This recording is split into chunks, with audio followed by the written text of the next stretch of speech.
Daguerreo. Who's asking? I am. Yeah? And who are you? I ain't Daguerreo, alright? You got the wrong guy. I don't think so. You know what I think? I don't care. I think you should die!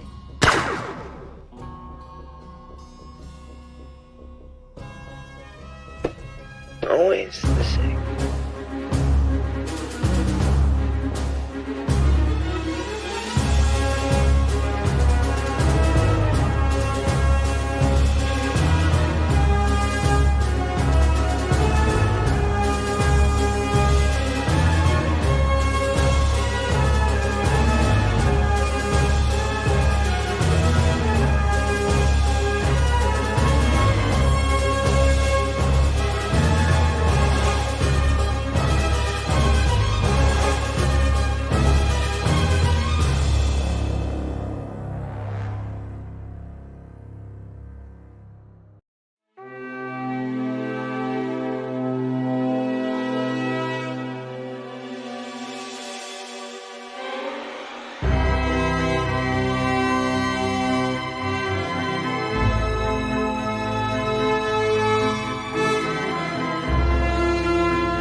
Hello and welcome to How to Be a Great GM presents the Training Grounds. My name is Guy and tonight we're going to be meeting a new GM and players as the GM takes us through another exciting adventure in the hopes of scoring well on the score sheet or improving an existing score. What am I talking about? Well, each of the GMs that are participating in Training Grounds have been given a predefined scenario that they will be required to run through the players tonight. The players are randomly drawn from those who volunteered to play in the game, as well as myself. And after 90 minutes of playing in the GM's world, the players and myself will get to score the GM based on certain criterion. The criterion I'm talking about is this. This is the scorecard that the GM will be aiming to try and hit the marks on. Now, bear in mind, the GM does not want to get the highest mark, because that gives them no room for improvement or for betterment. This is not a competition about who is the best GM. This is a competition about oneself and improving on one's own abilities.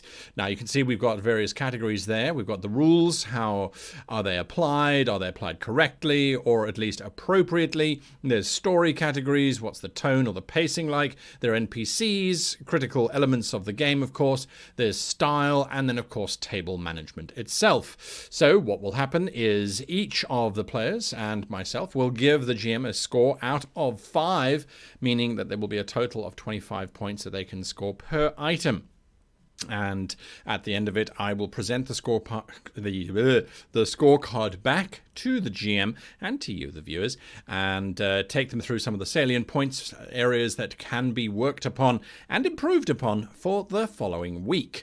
Of course, if this is the second week that they're participating, we will have that score sheet from last week. We will have a look at it and see where they should be aiming to improve. Now, at home, of course, you are watching this. You have that wonderful ability of not being completely ensconced within the game, not trying to play the game. So think kindly when you are judging these individuals and look at the scores and see how they would apply to yourself. At least that's part of the plan. But enough from me. Let's get on with the show and let's meet tonight's GM.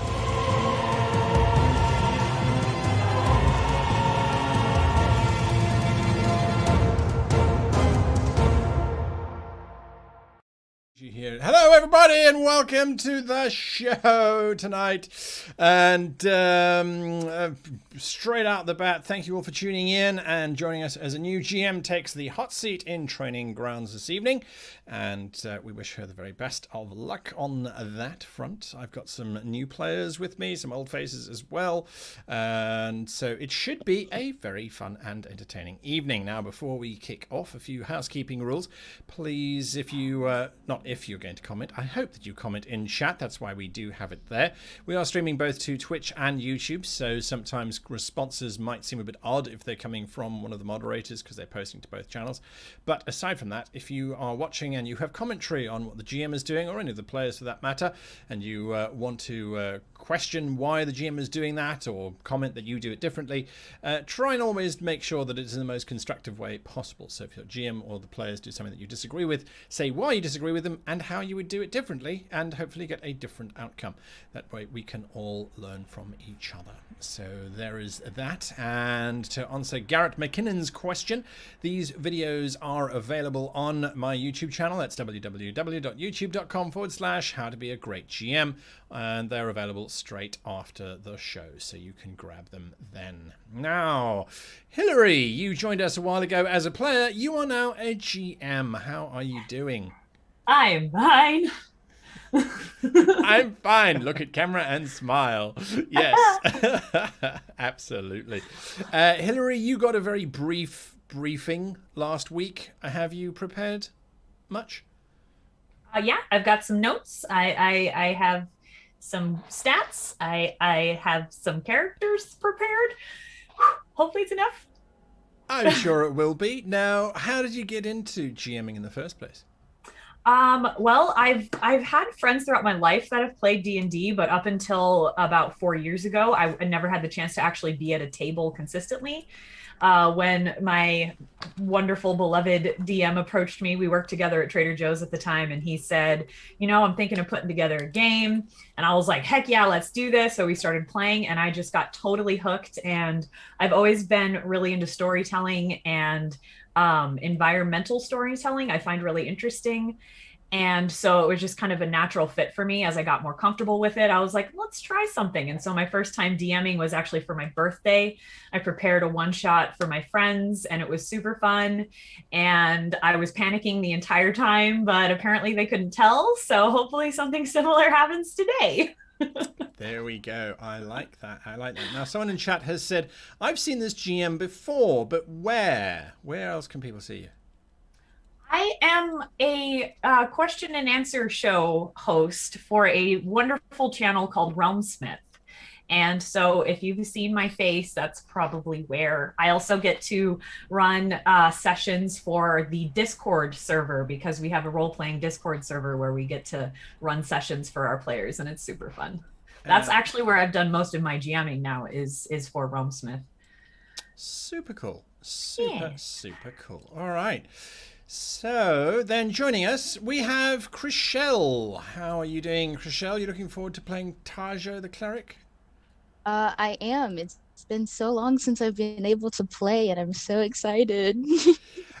Is that because you haven't played before much, or because you're usually the GM? I'm usually the GM. The go-to GM. I think everyone kind of nods as we watch these videos. It's like, yeah. Well, this is a GM channel, so it kind of makes sense, I guess.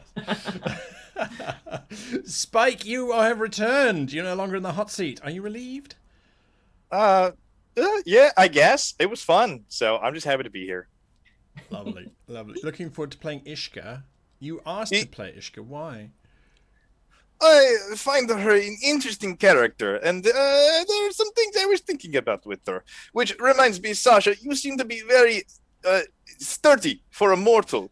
There could be mutual benefit from contracts between you and I with a marriage, yes? Let me know if you are interested. Proposal number one. Can we have a proposal counter? Exactly. One. We need a proposal counter. One. It was going to come back. Lovely.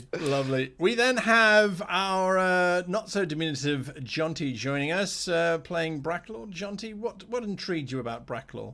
I love the smallness. I mean, I'm 6'2" in real life, so it's going to be quite fun to play something small. Although I'm kind of regretting it because I've spent the last 10 minutes trying to pronounce his surname in my head and not been able to do it. So I think I was inspired by Klingons, so just put in lots of. Oh right, I thought maybe you sneezed and just. Absolutely. Yeah. Absolutely. Isn't that how the Klingon language came into be anyway? I think it's not far off. Yeah. Exactly Roddenberry right. sneezed, and they were like, "That's good." That's it. That's good. We'll work on that. And then rounding out the party, we have Rebecca playing not so small Benson. Rebecca, how are you doing? I am doing great. Just excited to get to play multiple times today, as I get to play after this as well.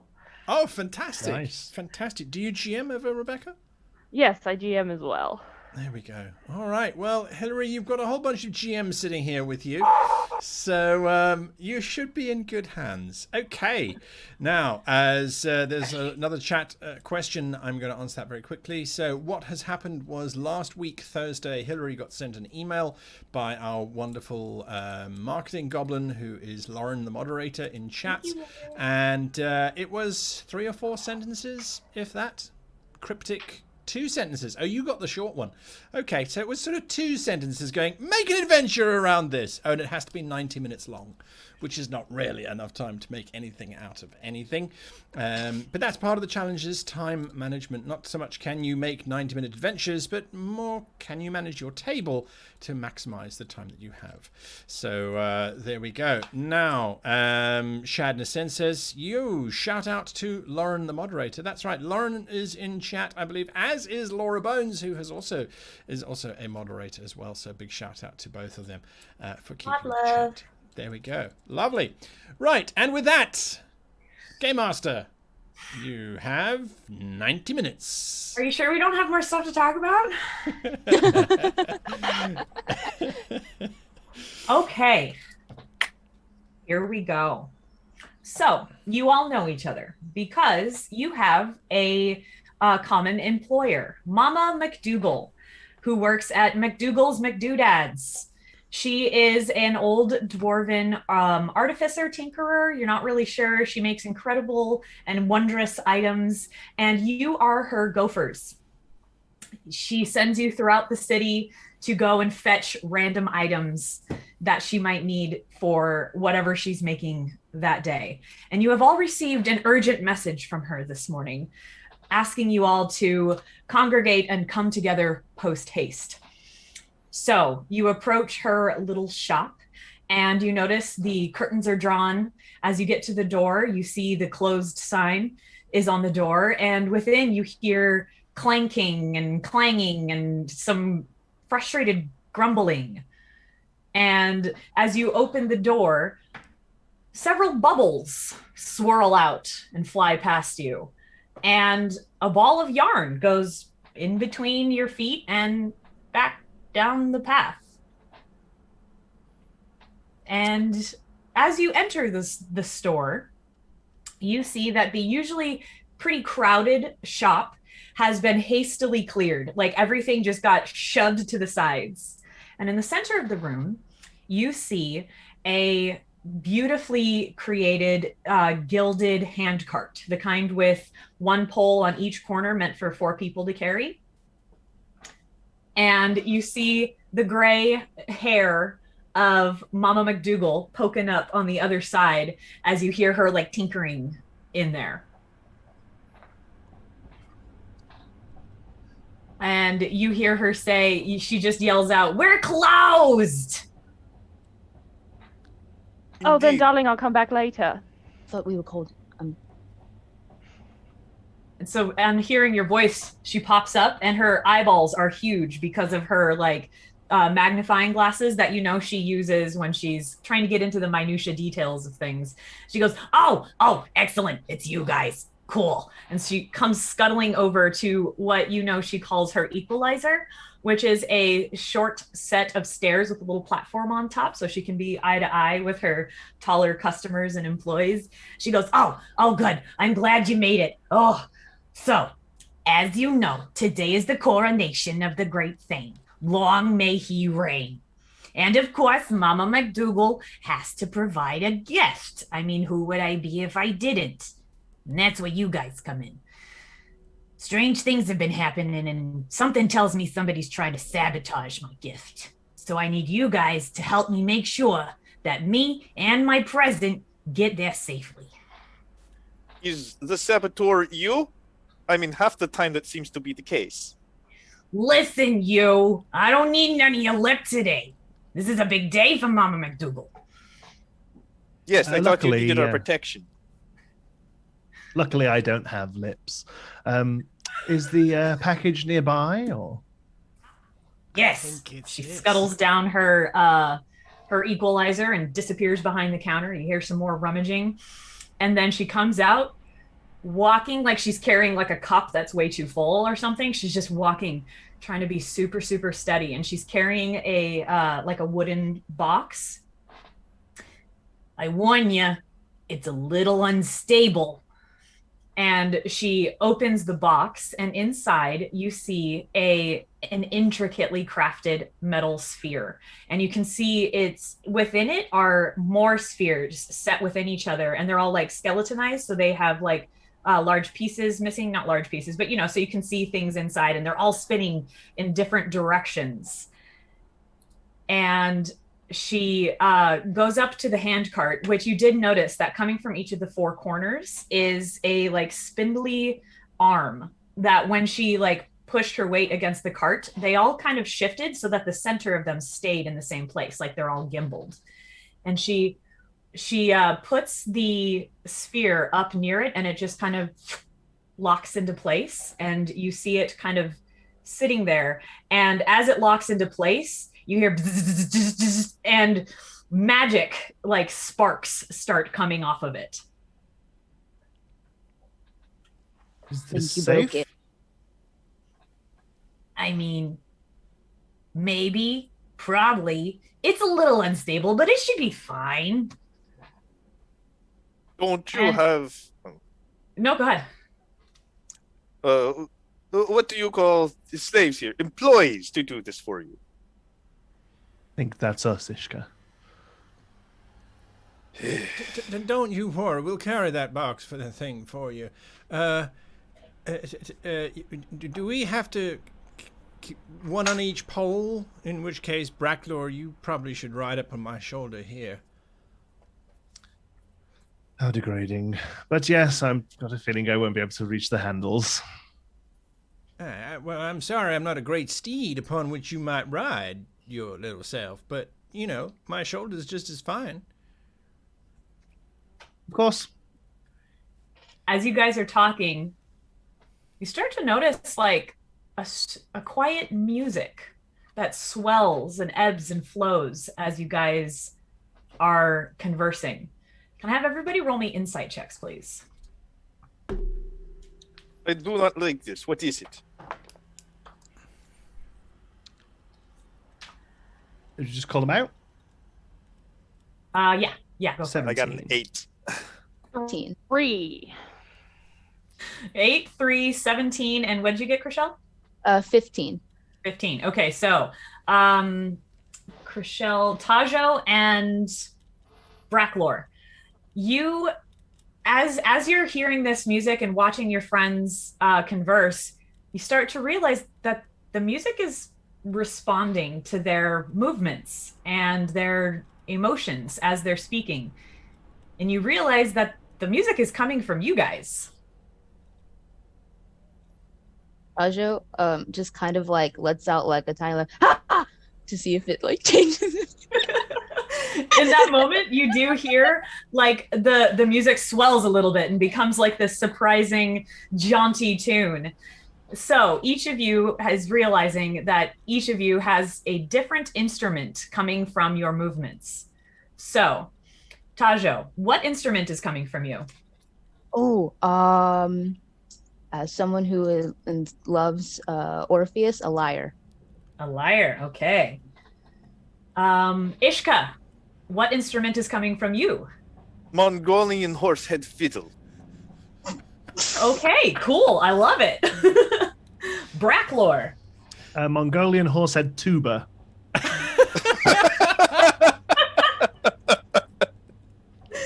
Okay. Benson. It's like a hollowed out horse head. It's not an attractive instrument. Sounds great. To match the tuba, the most annoying bagpipe. Yes, we got a bagpipe. So all bagpipes. And Ishka, what instrument do you have? You Hey. mean Sasha? Sasha, Yeah, wow, sorry, Shasha. we're not married yet. Keep dreaming, darling. Keep dreaming. Sasha, I think she is probably just going to... I think she's probably just a piccolo. So Oh. slightly high-pitched little tweety sort of thing. Bit reedy. Yeah. Excellent. As you guys realize this, the entire orchestra comes together and becomes a unusual but nice sounding, inspirational ambiance as you guys continue your conversation. I do not like this. It is bright. Where the hell is it coming from? I Well- don't see no players. I think it's us. I don't mind play it. no It's musical kinda like- instrument. I don't mind it. It's like a theme tune. Very inspired. I understand everyone needs a theme tune, but we do not need a theme tune. We are escorting a box. Boxes, I mean, that's... If we wanted a theme tune, we'd have to be doing something heroic, surely. I mean, that's what the bards do, isn't it? Babushka McDougal, this is Mechanical Bard? It can be many things. It's hard to say what it's going to do, really. Like I said, it's a little unstable. Oh, that reminds me. And she starts fishing in her pockets and she goes, just to compensate for the inconvenience, I thought I would make something for each of you. And she goes to each of you, and as you hold out your hand, she puts something in your palm and closes your hand around it. And she's giving each of you, Earplugs. she's giving each of you an item that will act as a one-time 1d4 heal that you can use as a bonus action, or you can activate somebody else's as an action. And it's also a one-time luck point. So you can do a re-roll on any roll one time during the session. Is that instead of the heal? Or as well as? No, you get one of each. One nice. heal and one luck point. Now, honey, do you have any suspicions as to who might be trying to tamper with your musical box here? I mean, it's spectacular. I ain't ever seen nothing. Is that thing going to continue playing while I talk? Because if it is, I'm afraid someone's going to find something shoved up somewhere that should not have a piccolo. And the piccolo is like following all of your intonations and emphasis on your syllables. And it is definitely jaunty. Unfortunately, I'm not sure how to make it go away, but it should go away eventually. The last time it happened to me, it only lasted like a week. It was just fine. But it's being caused by us being in the vicinity of this item. It does seem like that is part of it, yeah. It will make moving discreetly rather difficult. You're not wrong. You're not wrong. But don't worry, it seems loud when you're like together, but you know, a little bit away, it's not too loud. You should be all right, sneaky one. Well, otherwise, what we do is we have to go and hire ourselves a little band of musicians, which can just shadow along with us, and that could act. You know, people could be looking at them rather than at us. But so back to my original question: who do you have that would want to prevent you from giving this to the new monarch? Well, to be honest, I'm not sure. I just know that over the last week or so, when I'm sitting in here tinkering, I keep seeing things out of the periphery, so to speak. Something shifting in the shadows, but then I turn and I see nothing. Could just be old age. You know, time is not easy on the corneas. But just to be safe, I thought I would ask my most trusted McGophers to come with me. When are they getting here? Yeah, I was gonna ask, where are they? Pretty sure that's us. That's oh, right. Yeah, absolutely. Yeah, you can count on us. Sure. And where are we delivering this for you? To the thing ceremony, of course. We just it's starting in like an hour, so we need to get going. Do you think we should put that thing in a box? Like the box in a box? Well, actually, it's safer in the gimbaled arms, so I think we're good. No promises, though. No, I mean to put the Perhaps whole a arms. sheet upon it or something? Yeah. Yeah. That might interfere with the magic, so I think we're best if we just try to walk smooth like. Try not to trip over things. Should be fine. I will be in front so that people part for my noble presence. And that way we do not need to worry about crowds. If anyone stares too long, we just kill them to be safe. That seems reasonable. All right, so we've got Ishka on one. Who else is gonna, I guess, and then she looks awkwardly around and realizes John T is super tiny and would not be able. I guess we know who the lookout is then, huh? I think that Sasha and I need to carry front and back. Yeah, I think Vincent nods as he looks very high up at the rest of you. Right.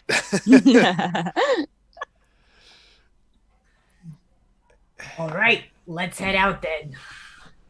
All right. Do you mind, Mama McDougal, if we just have a quiet word between the five of us? Just a little chat quiet. Of course not. Gives me a chance to retrieve my chair. I'll be back. She disappears into the back room. Does this strike anybody as being slightly odd that we are escorting an orchestra through town that is actively being hunted by something, possibly? Why would it be hunted? Oh, yeah. Why would it be hunted? It's just an orchestra. I mean, to be perhaps it fair- does more that we don't know of. I found the step quite rude, if I'm honest. Yes, it's always rude. Can I use my history checks on magic items to see if I can figure out maybe what else this can do being a gnome? Yeah, absolutely. Bracklor, I am surprised at you. I thought you came from 15. better stock.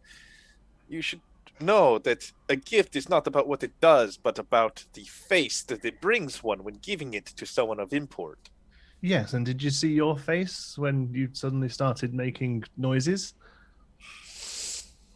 So with the 15, it's hard to say because you don't have a lot of other information, but you do have a feeling that there might be some additional effects. I don't think this is the only thing it does. I think this might be a side effect, perhaps. A side effect. Do we think that Mama McDougal's gonna try and kill the Thane? Using this device? Well, I Possibly. mean, maybe if I got a box that played music whenever anyone spoke, I'd be inclined to include it in like the after coronation dinner or like a place where lots of people gather so they can all play music at the same time and go ooh and ah until they realize just how it's really never gonna stop, is it? It's just keep going. I will break you. You do have a point, Sasha, but I would counterpoint. If this new thing does not have the wherewithal to search for such danger themselves, do they not deserve to be assassinated? I don't care what they do with the box. I care what they do with the people who done delivered it, such as ourselves. Sasha, go ahead and roll me a history check. Do not worry. We shall mask our identities. I will be Sasha, and you be Ishka. That way they will not know. Well, honey, you got bait down there, didn't you? Real good. My history is a flat 15. Okay, with a 15, you do know that the Thane's blushing husband is what's his name? Brayburn McDougal. Mama McDougal's nephew. So she definitely wants to kill him. Well, now, if it's Mama McDougal's nephew that's getting married, then maybe it's like a protection thing. Maybe this has nothing to do with death at all, and the other effect is protection.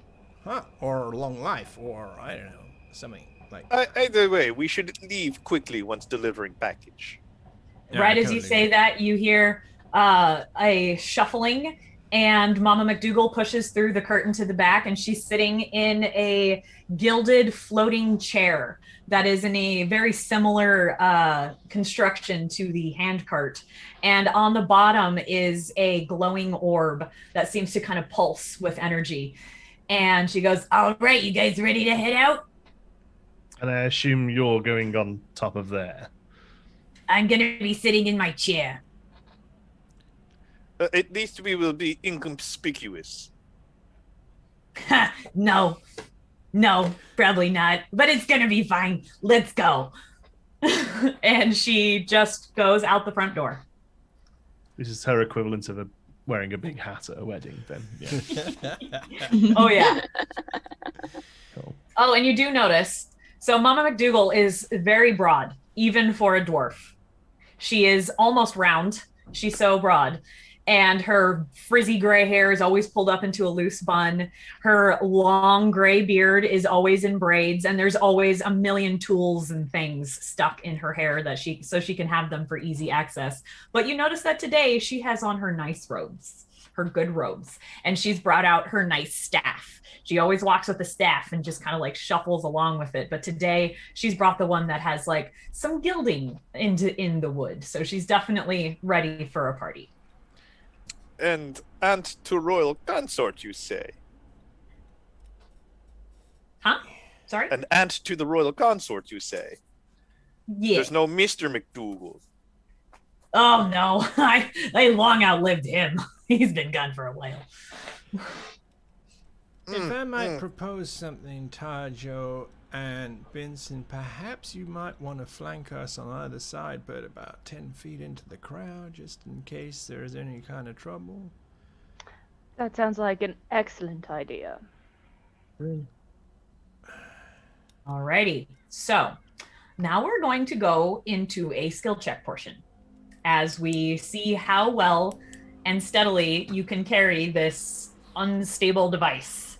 So obviously this would lend itself well to athletics or acrobatics, but if you have any other skills you want to use or abilities or spells or anything like that, you're going to intimidate the sphere to be stable. So we'll go. She is taking you on some like back roads, so you are not in a very heavily populated area. So we're gonna go in reverse order from the first time. So Sasha, what would you like to contribute to the skill challenge? Sasha is doing her utmost to focus on carrying this box as smoothly as possible, and perhaps the fact that her carrying companion keeps trying to lead in a two-person dance. Sasha is going to try and use athletics to manually stop Ishka from stepping out of step. So that's what Sasha is going to try and do if possible. Alrighty, go and give me an athletics roll. Oh my! Yeah, I got a 7. Uh-oh. Okay. Yeah. So with the 7, you mispredict which direction he's going to be pulling, and you kind of pull it in a different direction, and some sparks come off of it, and you find yourself still able to walk, but like hovering off of the ground. So this will give you advantage on dex checks, but disadvantage on strength checks. Bracklow. Look at my feet. Look at my feet, Bracklow. They don't normally do that? No, they do not normally hover above the ground. Usually I am walking on the ground. That is where I like to be, on the ground. Make it stop. Alrighty. Okay. I'll see what I can do. Benson, what would you like to contribute? Knowing that there's a potential of someone trying to sabotage this thing, I want to try and watch the crowd and hopefully be able to stop them if they show up. Okay, so are you wanting to use perception, insight? I think they're the same. So, Okay. Oh no, perception's a bit better, so I'll use perception. Okay. Go ahead and roll me a perception check. 15. 15. Alrighty. You are able to read the crowd and avoid anybody that might be coming too close, and you feel like you have a really good eye on that, and nothing else happens. Bracklor, what would you like to do? Seeing as I'm not going to be much good in sort of actually carrying the thing, I would like to fly up ahead a little and scope out the lay of the land, see if there's any particular poorly placed cobblestones or anything like that I can give the carriers a heads up. Okay, so perception, investigation.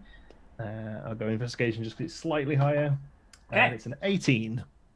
Oh, yeah. Okay. You very easily pinpoint, oh, there's a loose cobblestone there. Move slightly to the left, guys. And oh, there's a drunk there laying across the road. Better make a left into the other alley. Those sorts of things. Very well done. All righty. Let's see here. Next is Ishka. What would you like to contribute? Since this has become like trying to steer plow in reverse due to Sasha's irresponsible use of magic, I would like to make animal handling roll to direct the cart. I rolled natural 20. Oh, okay. That's a 22. I have proficiency. So is Sasha the animal, or is the cart the animal? I do not know the words that you use here in mortal plane. So you said it, not I. Okay, so Technically, humans are animals, so that works. So Yes, everyone knows this. you are able to kind of utilize the fact that Sasha has less friction since she's not on the ground anymore, and you are able to kind of direct things, and you speed up the process quite a I bit. can just hook over shoulders and run and drag her behind. Well done. Alrighty. And last but not least, what you got, Tajo? Okay, so Tajo being on the other side and being kind of jumpy and very paranoid and like very anxious, like anytime he sees the cart like kind of like move or tip a little bit, he kind of like jumps like, oh, what? No, no. So, and kind of tries to steady it in any way that he can.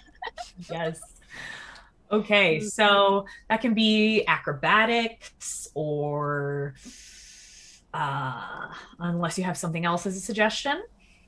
I was gonna go ahead and go with acrobatics. Acrobatics. Okay, perfect. Go ahead and roll me acrobatics. That's an 11. Oh no. Okay. So trying to predict where something is going when one person is pushing and another person is floating proves a little bit difficult. So you overcompensate at one point, and bubbles begin to fill the area around you, Tajo. This will cause your next ranged attack to be at disadvantage, but you can add 1d4 acid damage to your next attack that hits. He tries to like, he's like, like tries to pop all of the bubbles. Alrighty. So you guys have been traveling for a bit. I would say this has probably taken about 40 minutes of time, just like slowly, carefully making your way. We've got a lookout. We've got a person floating. We've got all sorts of things going on. And as you complete your accidental overcompensation, the sphere starts to spark like crazy, and the shadows start to dance in these bizarre hard light, and everything goes quiet for a second, and you look around like, what's going on? And you realize your shadows start to pull up off of the ground. They still like kind of attached to where your feet are, and it seems like they probably can't move too far from you, but you are each suddenly faced with a shadowy reflection of yourselves. Can I please have everybody roll initiative? Tajo just looks around like kind of that, I wonder who did that, how'd that happen? I don't know. Oh no, we seem to be facing our good twins. I won't lie, mine's devilishly handsome, actually. A 13 on initiative. Bracklor, you notice with a chagrin that your shadow is about an inch taller than you. Ooh. Will this ever end? Okay, so Tajo, what'd you get for your initiative? 21. Ooh, 21. Alrighty. Ishka. 12. Okay. Bracklor. 13. 13. Vincent. 7. 7. Okay. Sasha. 14. 14. Okay. So we're starting off with Tajo. And then we have Sasha. And then Bracklor. And then Ishka. And last but certainly not least, Vincent. Okay. Tajo, you are suddenly face to face with a very handsome reflection of yourself. What would you like to do? Tajo kind of looks at it confused and then just like holds a hand out for a handshake. Hello? Is that your action? I guess, yeah. Okay. If that's all you want to do on your turn. Just she wants to see if it'll shake his hand. Okay. The shocking grasp. It grabs your hand, and you are suddenly racked with electricity. Wait. Why did you tell it to do that? It looked just like you. I couldn't tell difference. And actually, it's more of a ineffectual spark because it was only a 10. to hit. Oh. Must have So rubbed recently. all right, so that is your turn. Sasha. Did yours just attack you? I'm not sure. Look, I don't want to hurt you, but I will. Why don't you just stand back, and I will brace myself. If this figure attacks, I will attack back. Can I do that? Okay. Can I hold my action to that? Yeah. Absolutely. And it sees, and you see that it kind of like matches your movement of preparation, and then suddenly swings at you with a shadowy greatsword. That's 2 sevens in a row I rolled, so that's a 12 to hit. She knocks that aside with her blade. Oh no, you didn't! And she comes in sideways, hopefully getting it's only an 18 to hit. Oh, that hits. The blade slides in and connects, and she delivers a grand total of 10 damage. Woo! Slicing. All right. You slice through the center of the shadow, and it is just barely standing. I told You notice that it is struggling to maintain its corporeal form. They can be heard, everybody. Are we fighting them? Appears I'm so. still confused. Alrighty, that brings us to Bracklor. With As he Ishka hears, as he hears Sasha say, they can be hurt.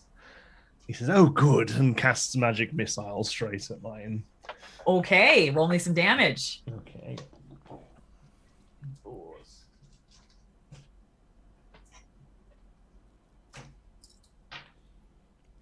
Four, 5, 6, 7, 8, 9, 10, 11.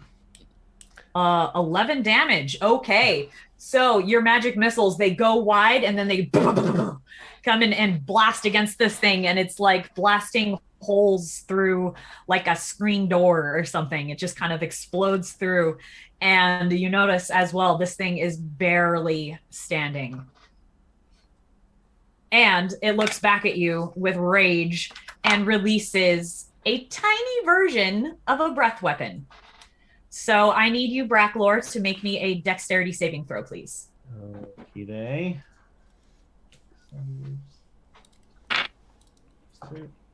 14.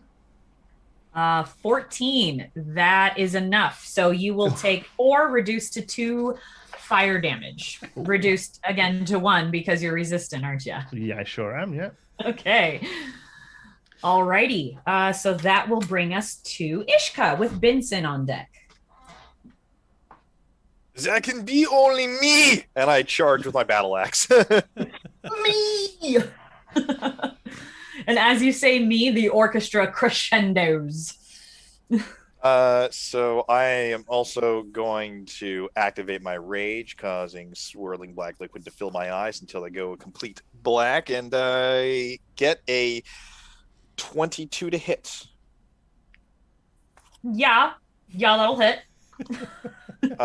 For 9 points of damage. Okay. Slashing. Yeah. Slashing. Okay. So yeah, you strike out at it with your battle axe, and it just like carves like a great hole through the center of like kind of where its waist would be, and then it like kind of crunches down on itself and reforms slightly shorter and looks at you and also mimics your rage and goes into a rage and attempts to attack you with the battle axe. It hits. That's a 10 to hit. Oh my god, it doesn't. You are clearly inferior version. And it just like, you swear you almost hear a growl, but you're not sure if it's the music coming from you or your shadow. Alrighty, so that brings us to Benson with Tajo on deck at the top of the round. I will attack it with my rapier. Okay. That is an 8. I'm sorry, but that's not enough. Figures.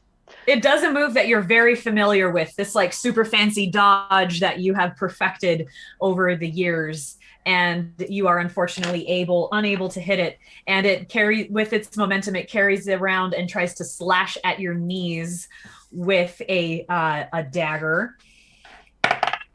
See if I can actually. Nope, that's a 2. That's not gonna hit. So I do a nice like kick flip up to the side with my legs. Like, nope, not today. Amazing. And we get a little trill from the bagpipe as you jump. What does that sound like?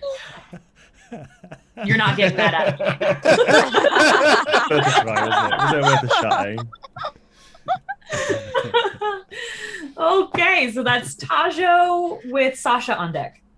Okay, so Tajo is like, I'm assuming he's still holding on to the thing's hand, the shadow's hand, or did he recoil when he got shocked? Okay, cool. So he's gonna like look at it. I don't like this. And then cast Sacred Flame. Okay, dexterity check? Yes. Okay. Oh, that's a natural 19. That's cool. I don't think anything happened. So we tried. Yeah, we tried. You're having trouble with the thought of fighting yourself because you're learning to love yourself, and this is really not the sort of thing that you want to be doing.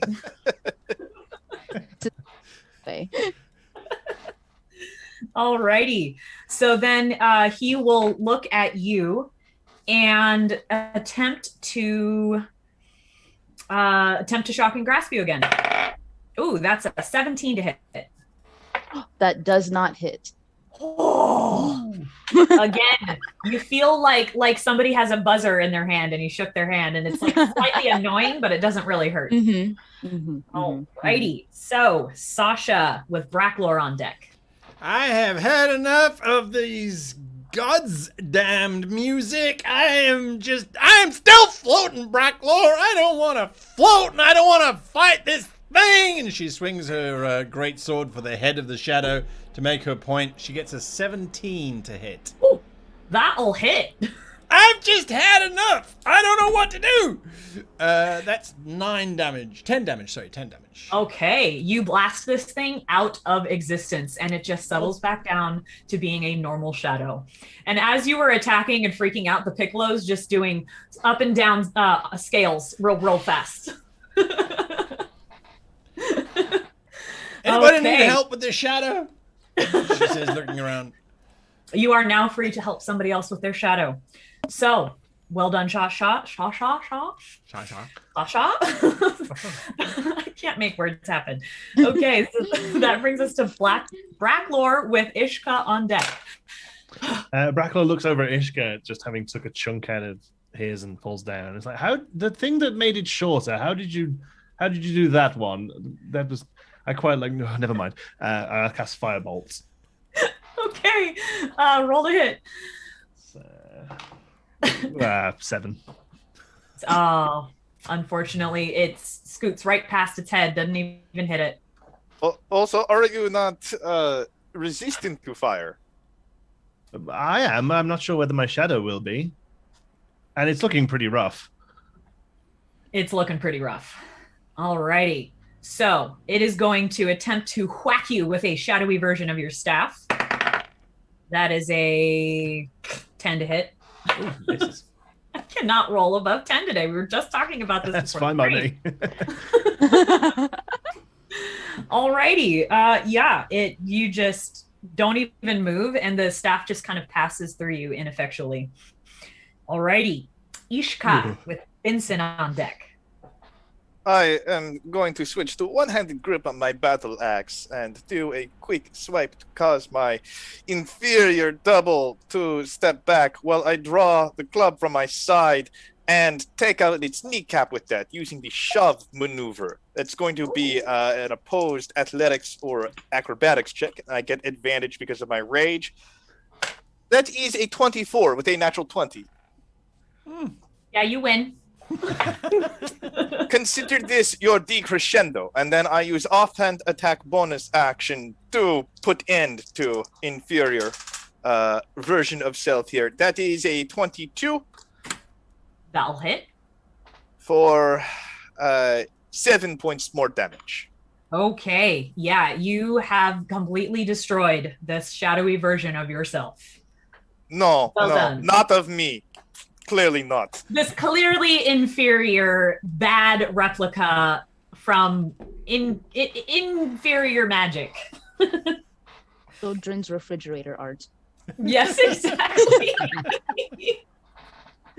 Alrighty, that brings us to Benson with Tajo on deck at the top of the order. Okay, I'll go with my rapier again. You got this. 21 to hit. That'll hit. And I'm assuming no sneak attack as I am standing near no one. No, but you do have advantage on your attack. Oh. I did not get a natural 20 with that advantage, but that does give me sneak attack. It does. 10 points of damage. Okay. Yeah, you stab this thing like kind of where the kidney would be, and shadow just starts pouring out of it, and it disintegrates and returns to a normal shadow. Alrighty, well done. Tajo! So Tajo at this point is still not convinced his is actually trying to hurt him. And he looks up, he's like, as I reflect upon my life and how I was once not kind to myself, and now in this moment seem to be treating myself more fairly than I ever had in my life, I do not want to harm you, my friend. And he just shakes his hand. He's like, thank you. I think mine is a good one. Go ahead and roll me a persuasion check. Cool. Okay, cool. Persuasion. That's a 12. It shakes your hand and again tries to shock you. Oh, that's a 22 to hit. Yeah, that hits. Hey! So that's 2 lightning damage.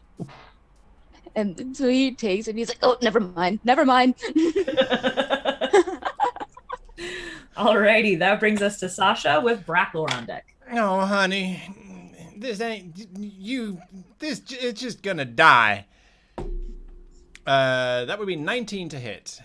That'll hit. Fantastic. And maximum damage 12, 15. Alrighty, yeah, you utterly destroy this thing. You slice at it, and it just kind of falls into separate little pieces and then falls to the ground and rejoins as a normal shadow. It had to go. It had to go. Alrighty, Bracklor with Ishka on deck. I'm looking around and seeing all these shadows drop, and I just say, will you just keep still and burn? And cast fireballs again. Okay. Better. 19 to hit. That'll hit. He complies. Good shadow. For 9 damage. Well, 9 damage. Reduced to 4. You do discover though? It was not quite enough, but super, super close. So, that one will then turn and again try to whack you with its staff. That's a 15 to hit. It hits. Yay! That's 4 bludgeoning damage.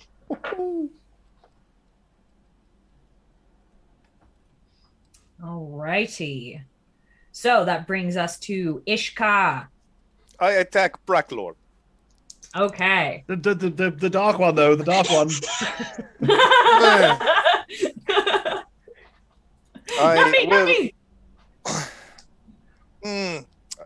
I will swat out of air with another shove maneuver using club. That is in 18. And that'll hit. Well, it's an opposed roll, so it has to make okay. Right. A dex or a strength check. Oh, that's a fail. Okay. And then finish it off with my axe. And that is a 23 to hit. That hits. For 8 damage. It had 1 hit point left. You just smash it into the ground, and you're like, did I hit it? And then you lift up menacingly at the other one. Thank you. Oh, oh, yes, yes. You meant to do that, right? Oh, very definitely. Good. Alrighty. And it was the shadow one. That brings us to Benson. You have defeated your shadow. All of the shadows are down except for Tajo's, which is still in the process of shocking him. If he's within 25 feet of me, I will run over there and go again with my rapier. And you get sneak attack because he is engaged with Benson. I mean, Tajo. 16 to hit. That will hit. 11 points of damage. Ooh, more than enough. Yes. Yeah. Tajo, you see your rogue friend come up and like, ha! and utterly destroys this thing. Goodbye, my friend. We could have been. And you just hear, well done, everybody. Well done. I'm so proud of you. I guess that explains the shadows. I guess it I'm sorry. I guess it wasn't some great conspiracy like I thought it was. I'm honestly a little disappointed, but you know, that's okay. I noticed your shadow didn't come and play just then. Oh, you did, huh? Well, Yeah. I It's a have no clever explanation. trick. Are you sure this is a gift you still want to be giving? You know, you might have a point. And as you guys know, between where you are and the where the Thane lives is what is called the Edge, and it is just a bottomless chasm that nobody knows where it goes to, and you're fairly near to it. And so she goes, you know what, you may have a point. And she just takes the sphere out of the holder and chucks it over the edge. We have things like this in infernal hells, but why would mortals build a city around giant pits? I mean, it's basically like the best moat you could ask for. You're still paying us, correct? Of course. Oh, and actually, she reaches into her robes and pulls out what looks very similar to the last sphere, but it is dark red in color, and it looks more polished and put together. And she goes, I'm sorry I had to deceive you. I thought we were going to get robbed. So that was the decoy. It was my prototype. It was kind of crappy. I'm not going to lie. This one is the real gift. And she reaches out to the hand cart, and the gimbaled arms retract. And in the center of the cart, a circular structure comes up that has like a divot in it, and she sets the ball into it, and it kind of recesses so that it just looks like this giant red button on in the middle of this dais, and a little placard flips around that says no touching. And she winks at you guys, and you go, you know, the first thing you want to do. Exactly. That just makes me want to touch it more. Exactly. That's what I was hoping for. Don't worry. You'll get your chance. Don't touch it right now. You'll get your chance. Always get consent. Can we still hear the music? The music has sadly gone away. It Oh, seemed to thank fade the as the sphere descended into the bottomless cavern. Mama McDougal, why are you making all these little round spherey things? I mean, the music, did you not think that would drive people insane? I hate that instrument. I mean, what the hell are bagpipes anyway? No offense, Benson, but I mean, my goodness. And they're very onomatopoeic. The name is very descriptive. They are pipes that come out of a bag. Well, It's a very apt description. Not very creative, but you know, it's to the point. They were I mean, created. honestly, that's not what it was supposed to do. This one should work better. They were created on 7th layer of 9 health. It is, in fact, Baron Markon got his noble title. as you guys are discussing, you are starting to see more and more people. You've kind of emerged from the less populated alleys, and you start seeing very fancily dressed people carrying packages with big sparkly bows on them. Some people are like carrying things on rolling carts, hand carts, all sorts of things. And you take it that this is the procession of gift bearers. And as you approach, you see another dwarf who is in sleek black robes and is carrying a clipboard. And they see you arrive, and they go, "Oh, Mama McDougal, late again as usual, I see." And Mama McDougal looks at her and goes, Yeah, Cavendish, I don't want to hear your noises." And she goes, "So these are your employees, I suppose?" "All right, well, you best get into the line because we will be starting very soon." Bureaucrats. Right, they're the worst. That was directed at you, darling. Oh. Well, you're not wrong. We're pretty terrible, to be honest. At least you own it. I do. I own the heck out of it. And so with that, you get into the procession. And after about 10 minutes of slowly shuffling forward and then waiting, and then shuffling forward and then waiting, you are the next to arrive. And you hear over the speakers, "Now presenting Mama McDougal and her McGophers, presenting her gift." And you see Mama McDougal kind of panic for a second, and she's like, "Oh dear, I forgot to name it. What do you guys think I should call this thing?" The help button. All right. I like it.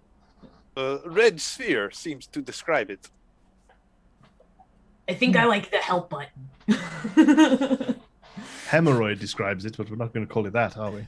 That's not exactly appropriate for bureaucrats, is it? They like to pretend they don't have those things, but we all know they do. Copious amounts, I believe. Copious, yes. So she moves forward, and she like, go on, encourages you guys to take the handcart to the center of the stage. I do a somersault onto the stage. Amazing. The crowd erupts into cheers. And Bracklaw does a bit of a lap flying around. I'm going to drink some of this in. Yeah, you're just hyping the crowd up, just like motioning at each of your party members, but mostly yourself. Like, yeah, aren't I the greatest? And the crowd is just eating it up. They love it. So you set the handcart into the center of the stage, and she looks at the Thane and his blushing husband, who are standing off to the side with just big grins on their mouths. And she says, "This is for you. Would you guys like to demonstrate?" Sasha she takes offers- a Push step- the button. The sign Okay. says "Do not push." Tajo pushes the button, and a lively orchestral version of Celebration by Kool and the Gang fills the room. Nice. Magical sparks come out like fireworks, not like chaos like before, but like little fountain fireworks. Sasha tries to make herself really heavy so she doesn't float again. Are you pushing the button? Sasha has to push the button as well? Is that the... Everybody's welcome to if you want. She's looking at you. Mama McDougal's looking at you expectantly. Vincent's hitting the button. Alrighty. What are you doing? As you hit the button, colorful yarn wraps itself around all of the pillars and dangles from all of the chandeliers. And people start to giggle as some people get taller or shorter. A few people lift off of the ground and start floating around the room. Bracklaw heads over, but doesn't go Don't do it, straight to don't the do it. button. sort of hovers his finger over it and looks at the crowd like one of these. Huh? Huh? The crowd goes, Makes a fist and slams it down on the button. alrighty. As you do that, you notice everyone's shadows pull off of the ground and start dancing to the music. There's dance. I was trying to kill us, and there's dance. As was the prototype, Sasha. This has been all sort of ironed out now. You hope. You hope. Perhaps we kill them just in case. There's quite a few of them. Oh no. It would be a good time. Does anybody else want to push the button? Yeah, Sasha has fear of missing out, so she's gonna tap the button too. If I start FOMO is floating, strong. if I start floating, I swear, Bracklow, I'm coming for you. All right. As you push the button, bubbles start to fill the room of every color. They're rainbow and they're gleaming and they catch the light.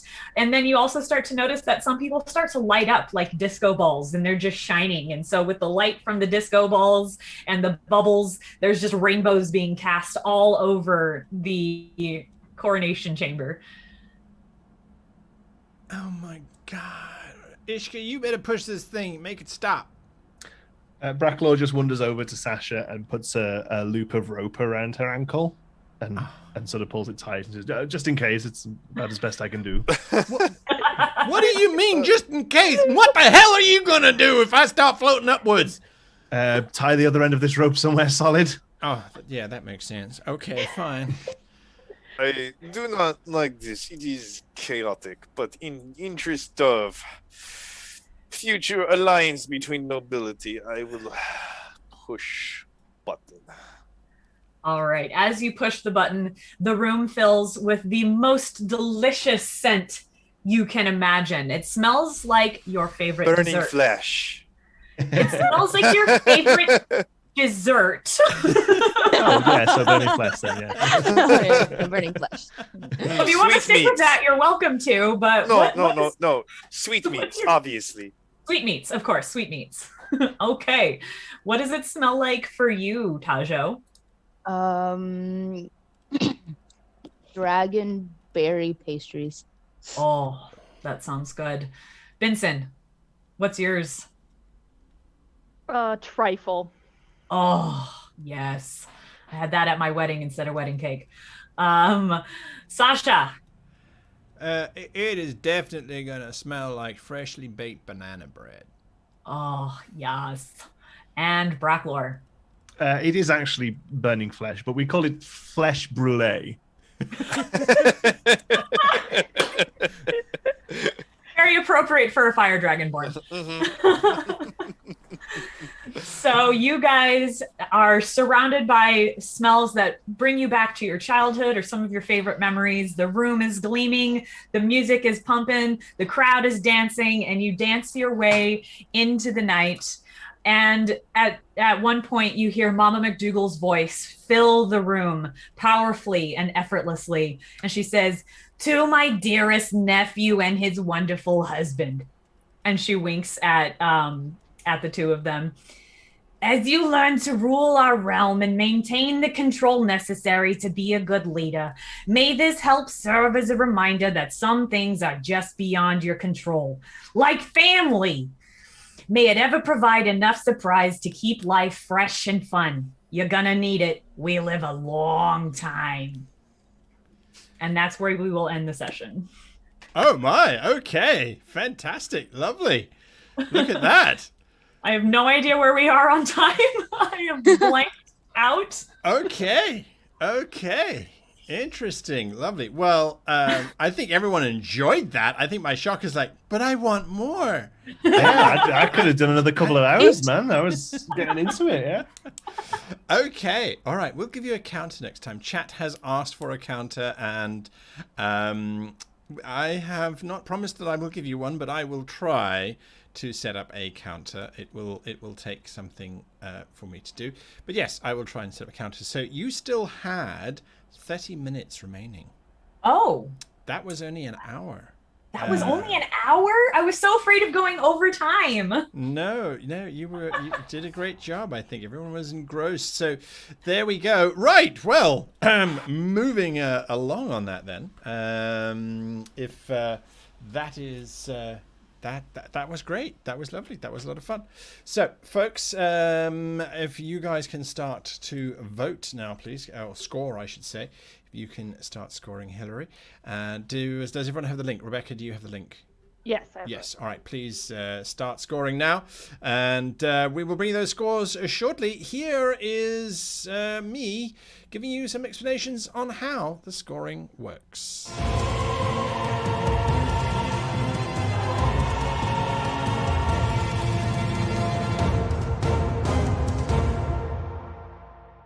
In the rules category, the first item up for discussion and for scoring is the fair application to all. What does this mean, fair application to all? When a GM is going to make a rules call during the game, regardless of what system you're using, the GM should always make sure that they are at least making the same application of their rules to every player. There is a tendency sometimes for GMs to be a little bit more strict on players who know the rules very well and a little bit more lenient on those who are new to the game. Although this might feel as if you're treating everyone at their own level, it is unfair and we should try and apply it to everyone. So either we're all learning and upping our game, or we're all playing a casual game where the rules don't apply. But it should be one or the other. By having multiple different options for each of the players, you can inadvertently start to alienate certain players or cause other players to go, well, why should I bother if he's just going to apply a random rule for me, but for them they're not going to apply the same rule. She always gives her boyfriend preferential treatment. I should just do whatever the boyfriend's doing to get the same thing. So we need to make sure that whomever or whatever we are GMing at our table is applied to everyone equally. The second section to look at is consistent application. What is consistent application? Well, once a GM has made a rules call, regardless of whether it is the right rule call or not, for the remainder of the session, the GM should stick to that ruling. If she's made the call that the rule is that all characters can move at 35 feet per round, for whatever reason she's decided, then that should be applied for the entire duration of that session. If, on the other hand, one player gets to move at 35, whilst half an hour later everyone's only moving at 30, unless there's a reason for the rule to change, such as strange physics or unusual environments, it's an inconsistency. We have to make sure that once we have made a rules call, that it remains in play for the duration of the session. Your alternative is to stop the session halfway through, admit that the rules call was wrong, or that it is a homebrew rule, or that the rule is going to remain in play. That's disruptive. We don't want to do that.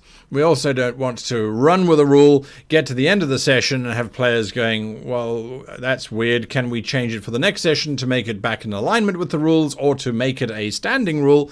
And the GM goes, no, well, maybe let's see how I feel next week.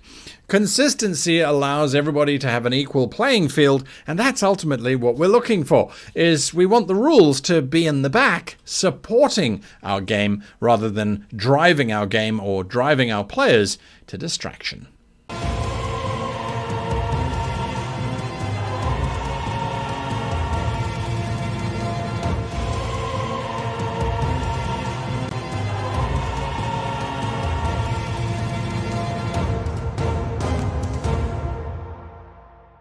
When we talk about the tone section of the story category in the Training Grounds scorecard, we have to make sure that we differentiate between tone and simple chaos and lack of intention. Tone is something visceral. The players have to feel the atmosphere, the environment that they find themselves in. If they're not feeling that, if it's not coming through, and it's just sitting around playing a game that happens to be set in a fantasy environment or a sci-fi environment, then the tone has been lost. At the same time, if the tone is kept jovial and light by the GM, making jokes and things during a ceremony of death or a very somber moment, that too can be incredibly disruptive, almost more so than not having any tone at all. It can disjoint the narrative and make the players feel as if, well, none of this is really being taken seriously. An incredibly somber tone during a light moment is equally disastrous.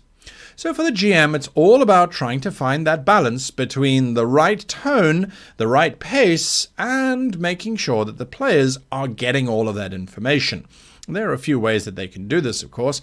Utilizing the 5 senses is one of them, and making sure that the appropriate diction is used for describing the scene and the dialogue of the NPCs that they encounter.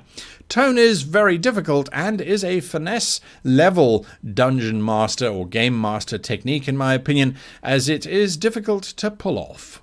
One of the most difficult sections on the Training Ground scorecard is the immersion section under story. Immersion is so difficult to get within a role-playing space online, and this is something that we have to bear in mind. We are stuck with this glass area, this small boundary that we cannot break out of. There is no physicality to our presence. There is a microphone and there's headphones, as well as all of the other surrounding territory, which as the game master you don't have any control over. However, for immersion to work completely, you don't have to be in the same room sitting around the same table. You can control that immersive experience by making sure that all of the players' characters are engaged and that they are doing something meaningful and have not just been left to sit and do nothing. Immersion is also about making sure that you read the players and figure out what it is that they are after, rather than just giving them what you want to give them. If you are giving them what they are after, they will be immersed in your space and in your game. One of the easier categories on the Training Ground scorecard to score well in, at least in my opinion, is the adaptation or twist section of the story category. Why do I say that it's one of the easiest ones? A twist is always fun to do and is fairly straightforward. Adaptation is even simpler, and quite literally you are being told as the GM how to do it by somebody else. When your players are giving ideas, they're talking amongst each other, they're throwing out, oh, I hope it's not a this, or oh, I bet you it's a this, they are literally giving you, as the GM, opportunities to adapt your narrative, to adapt your events, or to give a twist on what the players have suggested. So you're not working alone in terms of coming up with those. Where players are not being communicative and not giving you that information, which frequently happens with online play as a result of the way that we can't listen to each other at the same time as other people are talking, but it does sometimes happen where the GM has to come up with things on their own. That's equally simple. Adapt to what the players are looking for or what their characters have been designed to do, or throw in a twist where you reverse the situation, turn it on its head, or use expectation and subvert that expectation to come up with a twist. It sounds perhaps easier than it is, but once you get used to turning things around, it starts to make a lot more sense, and it obviously will improve the quality of your game and your score.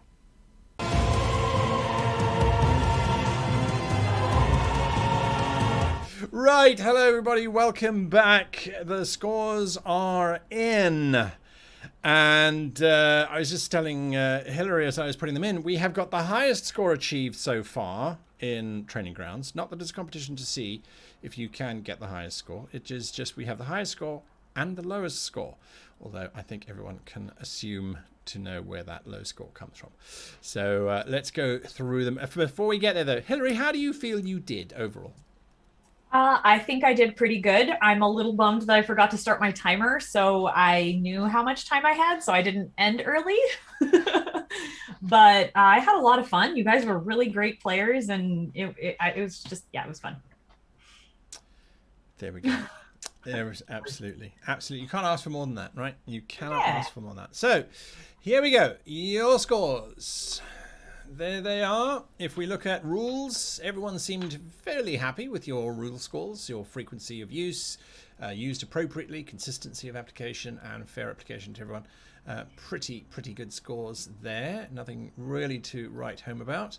When it comes to story, I think you did very well in the story. There was a lot of strength to your narrative. It was engaging, a lot of people said.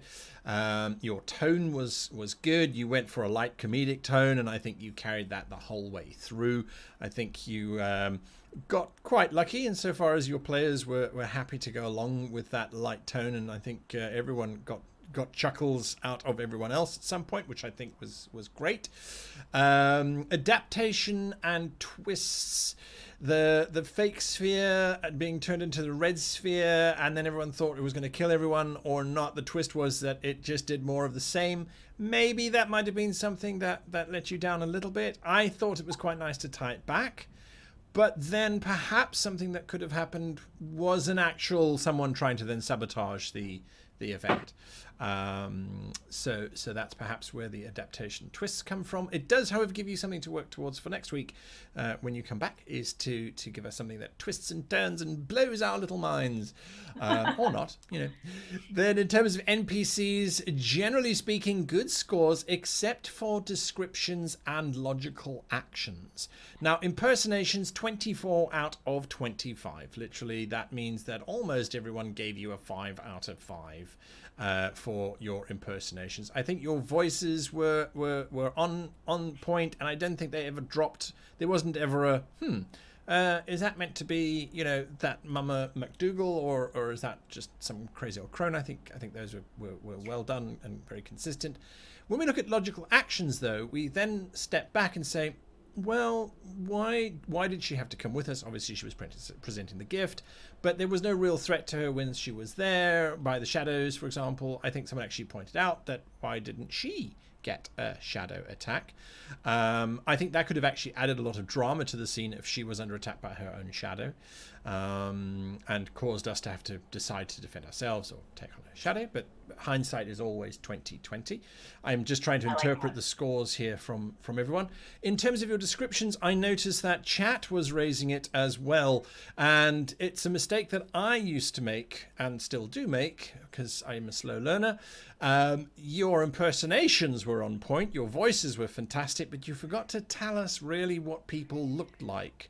With Mama McDougal, that description came in a little bit slower, perhaps than some people might have liked. So that might very well be why those scores there are a little bit low.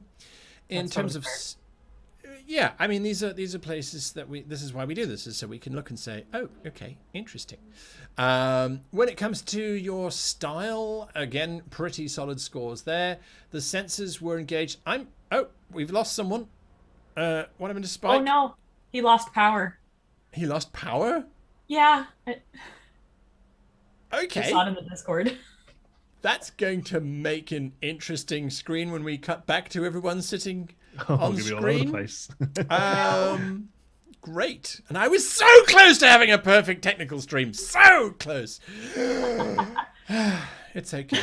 It's okay. Let's keep going through. So your descriptions and your diction, your choice of words, I think people were pretty happy with that. 17 is a very, very good score to get. The senses, I'm not sure why those senses were marked down. I thought you engaged our senses, sound, taste, that sort of thing. But perhaps it's something to reflect upon and look into. Table management or controlled environment. I think initially there wasn't so much of a controlled environment. It was a bit chaotic. And then you imposed your I'm working around the table thing. And then your next on deck, I have to say, is absolutely fantastic. And chat was like, oh, we're stealing this, absolutely stealing it. So I think that is something that's really, really worth thinking about, adding it to your deck. I know certainly I needed it because I'm running all of the stuff behind the scenes as well. And when you're like, and Sasha, you're on deck, I'm like, is there a ship involved? What am I doing right now? Oh no, actually it means I'm up next. Oh great, and then I can refocus. I think that worked really, really, really well. The theater kid in me coming out. Is that where that's coming from? Yeah. Interesting. Okay. Equality of time, a little bit low down on that one in terms of how you gave each the characters time. I liked how you gave each the characters the ability to determine their own sounds and food stuff, so I thought that was really cool. So kudos for that. Time management, yes, we know that one. So if at all, next week, if you just give us 90 minutes, you know that you can improve your score dramatically. So there is that. And then sensitivity, I thought you were pretty inclusive in terms of everything. So there we are. Your sensitivity is not bad at all. Overall, I think those are pretty good scores. Now, just bear with me, everybody watching. I'm going to try and find a screen where all of the players are present and it's not going to break everything.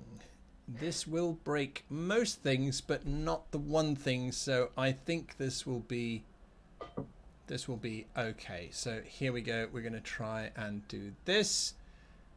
Hopefully everyone is back. Can you talk? We can talk. Okay, Hello? Jack can hear you. All right, that's great. That's great. Spike's back. Spike's back. Oh, your power's back. Fantastic. Good. Okay, everyone, ignore that shot. We're now back to normal. In different places, but that's okay. We're not going to. Oh, I'm Ishka now. Okay, this is fine. Yes. Okay. Good. So, what did you think about those scores, Hillary? I think they're all very fair. I'm really interested. I took a screenshot of it because I want to kind of go over it in more detail later. But I really appreciate everybody being honest and giving me some genuine feedback that I can improve on. Lovely. I will also post that up into the Discord chat so that you have that. And then part of the process, and Spike can attest to this, is that I will happily interfere with your life via Discord. If you have questions or if you want some sort of input, I can give that to you. Absolutely. And you just need to poke me and say, hey, let's chat about the scores, and I can try and help you as best I can on that one. Thank you. Okay, so yes, I think those scores are pretty good. So let's turn to some questions now from chat. Questions from chat, if you please. While they're coming in, I'm sorry, Anna. Yeah, go for it. Place to say, but I can't speak for everyone else there, but I mean, I had an absolute blast. And the few times I did mark down a little, it was purely because I felt like there has to be some, you know what I mean? Like there's got to be something a little lower so that you've got somewhere to go from. But I mean, I had an absolute ball. You could come and DM for me every week. I'd love it. Thank you. Well, there we go. That's very nice sentiment, and I think everyone agrees with that. So, Post-it Goat says, GM, what would you add since you had the extra 30 minutes, and why? I would probably add an actual person trying to sabotage something, either the coronation ceremony or attacking the party on the way there. I was initially going to, but like I said, I was so afraid of going overtime that I took that out. So that is something I would definitely add back in. Nice. Now, combat can always be a time sink. Sometimes it goes on forever. Sometimes it doesn't go on forever. It really does depend on the roles. I think it's kind of like almost the most role-dependent section of role-playing, really. Yeah. Were you fudging any of those outcomes at all to try and speed it up, or were you playing No. it as... Well, I was rolling horribly.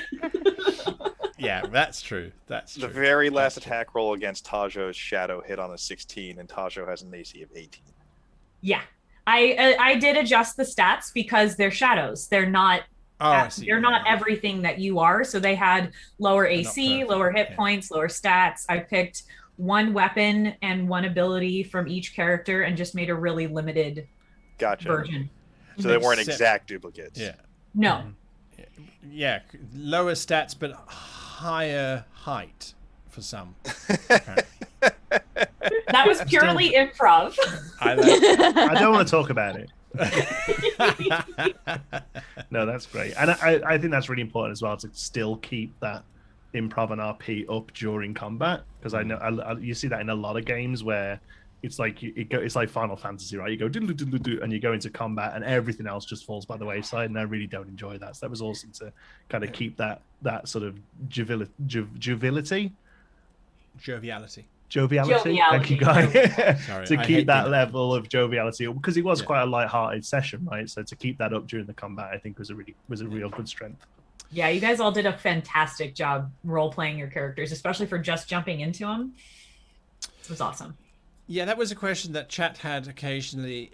All the players get together half an hour before the show, and we spend about 20 minutes doing technical checks, believe it or not, with audio and video, and sort of also getting to know each other just a little bit. And then we randomly assign characters to each other. It's like, well, what do you want to play? Does anyone not want to play a spellcaster or this or that? And then it's like, okay, great, there we go. You have the character, and off you go. The characters are available to everyone to have a look at on the Discord server set up for the participants. But yes, it's never clear as to who will be playing what. Now, Eric von Roxalot says to the GM, what's the most important aspect of running a game, or what did you try and focus on? I think the most important aspect is just giving everybody a little bit of time to shine and just making sure everybody has fun. Like, more than rules, more than getting all the story beats, it's so important that everybody has fun because this is a game. That's the biggest thing to me. I like that.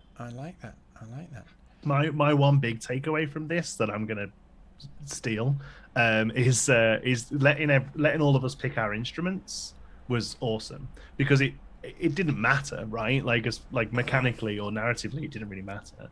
But Exactly. but all of us coming up with our own thing was much more enjoyable than you just telling us it sounded like an orchestra, right? So, I think that was really great. I did have letting us another. describe stuff. Yeah. Yeah, exactly. I love hearing feedback from the players because you guys are always going to think of something that I wouldn't think of. And I did have another section planned, but again, I was afraid of going over time, so I left it out, where the trinket that she gave you guys, I was going to let each of you like describe what your trinket looked like. So I would have added that back in too. So it would have been nice to have had more decision making or agency for us in this, like maybe a choice about how we were going to go about trying to complete the like task that we had at hand or something like that, because that was one thing which, and I know I fell into this trap too when I ran, was it was very railroady, which we all had a really good time and it was fun, but there was no opportunity for us to actually impact the story or how it played out, and in the end our actions did not actually change or impact anything. Yeah, that's a fair observation. I think if you look at it, this is definitely, it's an escort mission. So what are the players going to do with that escort? We tried a little bit to have some tactics, Tajo and Benson going into the crowd and that kind of thing. Yeah, we could have possibly had more again with that. So, but again, this is lesson learned for next week. So we'll see what happens next week. Judo Punch asks, what was the biggest wrench that the party threw into your plans? Did they throw any at all? And how did you adapt your story, if at all? I don't think there was really any wrenches thrown in. I did seriously contemplate stealing the sphere until it started playing music, and I'm like, there's no ways you can get away with this. This thing is just going to follow you. It's the ultimate anti-thief thing, isn't it? I think that might be a limitation of the format as well. Like the fact that it is a bit railroady, because it's a tight 90 minutes and we're gonna get, it's not like it's not like whatever we end up with, you've then got a week to figure out how that's going to affect the larger, the playful, right? There's a beginning, middle, of an end. It's a one shot, right? That's kind of how they work, right? Yeah. But like, for instance, are not really having an opportunity to throw in a wrench anywhere in there, like say a series of marriage proposals to every NPC that we met. It speaks again to the fact that, like, as the characters in this, we didn't have a lot of control over what our actions were actually going to be. We were just kind of moved from scene to scene, and it is a limitation of like the amount of time. Like, it was a really good time. It was a lot of fun. I'm just trying to look at like the criteria here and where could there be improvement. Also, like, I know I take up a lot of space. I could have been managed a little better, because I know there were some folks who didn't get to interact as much, and that's something that it's always, as a DM, you have to be on top of. And you did a really, really good job and gave everyone their scenes. But that was one of the other things that where I see there's like a little bit of improvement, is taking into account having someone like me who's got a very big personality and likes the sound of their own voice and can eat up space very easily. Sure. I mean, that is. I'd have told you to get stuffed on that animal handling check. If I was DM, I'd have been like, no. You didn't even give her a chance to say no. You were like, I rolled a 20. Bully for you, I'd have said. If we do look at the equality of time, that is definitely a score that was slightly lower, and I think you are right. And I think also, again, one of the big challenges is we have not played with each other before, so there isn't that sort of knowledge and stuff, and it would be difficult to be. But yes, definitely something to look at is how to control that. Yeah, like 25s across. Oh, sorry, I was gonna say 25s across the board doesn't mean it was more fun. No, exactly. Absolutely right. Absolutely right. Correct. Double Crit Fail asks, what was each player's favorite takeaway from this game, and what would they each want more of? Let's start with you, Chriselle. What was your takeaway from this game?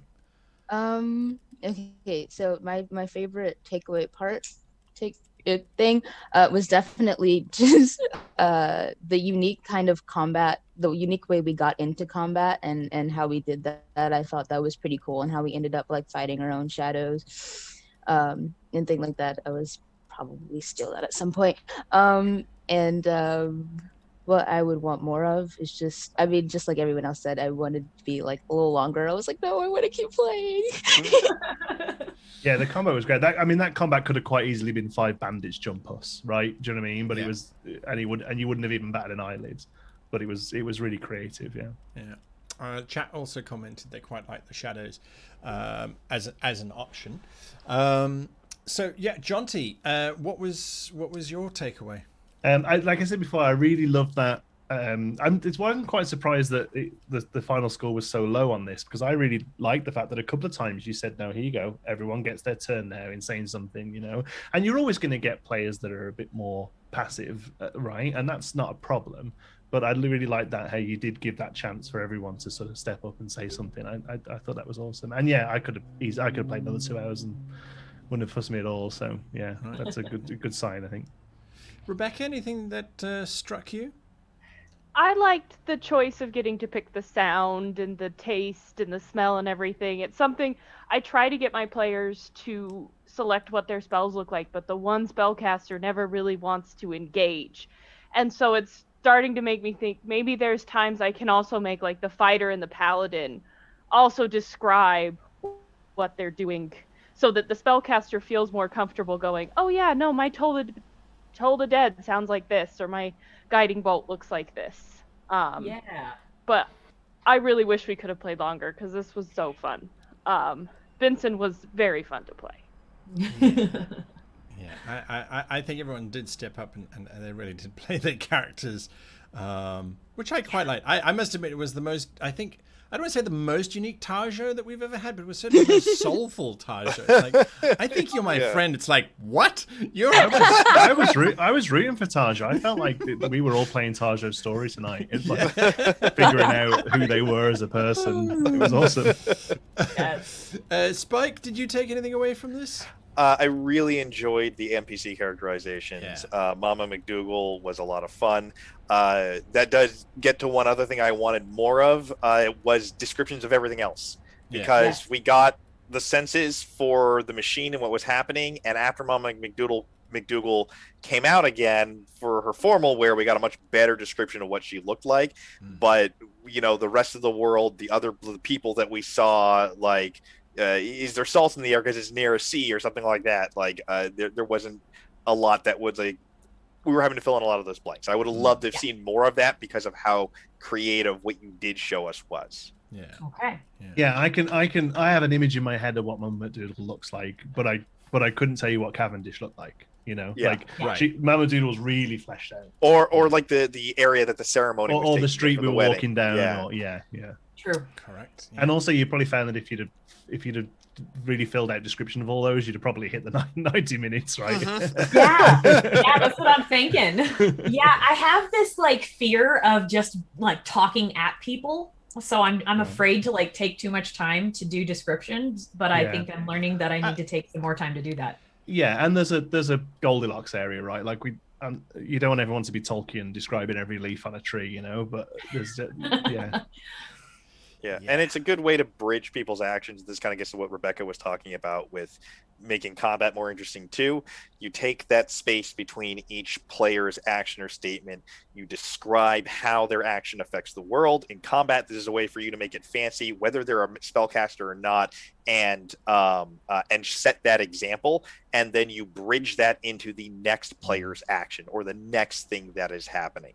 And you just kind of, it's like a muscle that you work, a reflex. You get in that habit of every time a player finishes saying, I'm going to do this, or I want to do this, or I want to make this check, you use that as like, okay, I'm going to see how can I describe this, like the world in this way, or give a piece of lore that's interesting, and how do I connect this to somebody else doing something. You can also use that to lead your players toward things like, this is when the mage really needs to make an arcana check, so I'm going to have this bridge to, like, you recognize from history, these are many arcane runes that are in the natural draconic strip, which Bracklor actually knows. Make an arcana check. I agree with you. I think so. I completely hear Rebecca's challenge as well. Is that some players are either too afraid because they don't think they have enough creativity to step up. Yeah. It's definitely something to try and judge, I think.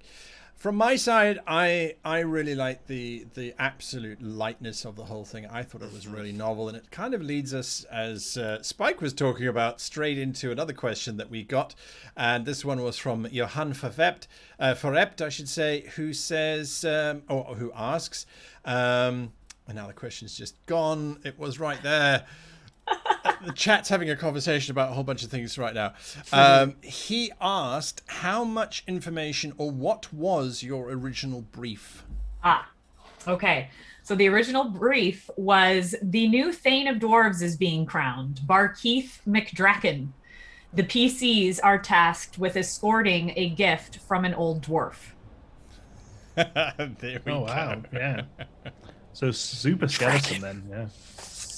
Lots to build off of there. But no, actually, I think it was perfect because I honestly struggle with coming up with something in a void. So just having a basis, like a kernel to draw from, was perfect. And it ended up giving me a lot of inspiration. And I think it was a great prompt. There we go. All right. Well, I think that we can all agree that next week we are looking forward to your game. It will be a new bunch of players, I think, which at the end of every week, I personally am often very sad going, well, I kind of like that last group. Can we play again? But that is the nature of how we have set this up. So you'll get different people to play against. You will be getting your prompt this evening or tomorrow morning, I would imagine, since we're in different time zones and that sort of thing. So good luck with that. Remember to hit me up if you want any advice on your scorecard. And to all of the wonderful players who volunteered and who came through and who were backup volunteer players and who stepped in, I really do thank each and every one of you. Spike, thank you for contributing your time so much to playing with us as a GM and as a player, and to Crushell and Rebecca and Jonty, thank you for joining us. And Rebecca, good luck with your game this evening, and Crushell, I hope that you enjoyed being a player for a little bit. And Jonty, you just do this all the time, don't you? But you play computer games. What's your YouTube channel so people can find you? Oh, that's very nice. Yeah, I wasn't here to plug anything, but no, yeah, I'm a fellow YouTuber. So I'm a full-time YouTuber. Yeah, my channel is Geekism. My name's in the chat because I've been chatting away to some people. There we go. Hello, there I am. And yeah, we play video games creatively. So anything that you can make things look pretty, that's the kind of stuff that we do. Interesting. Okay, folks, this has been Great GM Training Grounds. We will be back next week when Hillary will return with another adventure. Until then, from me and everyone here, all I can say is thanks for watching and happy gaming.